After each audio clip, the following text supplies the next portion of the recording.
মায়ের কোলে ফিরল জাবি শিক্ষার্থীর নিথর দেহ। সাভারে নৃশংস হত্যাকাণ্ডের শিকার জাহাঙ্গীরনগর বিশ্ববিদ্যালয়ের শিক্ষার্থী শারমিন জাহানের নিথর দেহ ময়নাতদন্ত শেষে পরিবারের কাছে হস্তান্তর করা হয়েছে।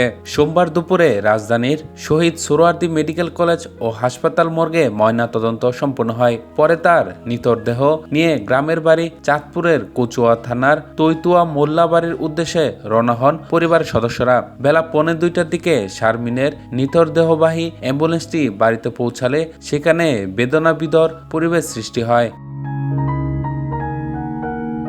শারমিন জাহান খাদিজা চাঁদপুর জেলায় কচুয়া উপজেলার তৈতুয়া গ্রামের শাহজাহান মোল্লার মেয়ে। তার 2 মেয়ের মধ্যে খাদিজা ছিলেন ছোট এবং সবচেয়ে আদরের। এদিকে এই ঘটনায় নিজেদের হেফাজতে নেওয়া শারমিনের স্বামী ঢাকা কলেজের শিক্ষার্থী ফাহিম আল হাসানকে গ্রেপ্তার দেখিয়েছে পুলিশ। তাকে হত্যা মামলায় গ্রেপ্তার দেখিয়ে 5 দিনের রিমান্ড চেয়ে ঢাকা চিফ জুডিশিয়াল ম্যাজিস্ট্রেট আদালতে পাঠানো হয়েছে।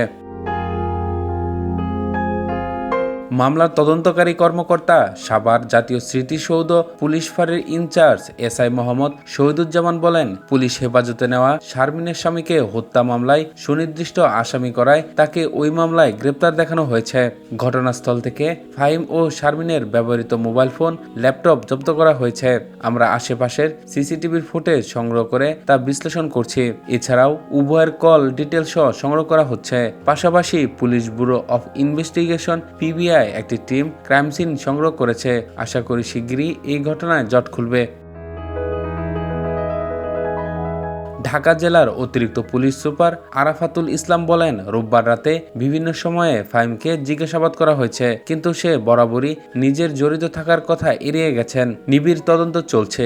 রিমান্ডে আসার পর গুরুত্বপূর্ণ তথ্য সহ ঘটনাটির মোটিভ মিলবে বলেও জানান তিনি।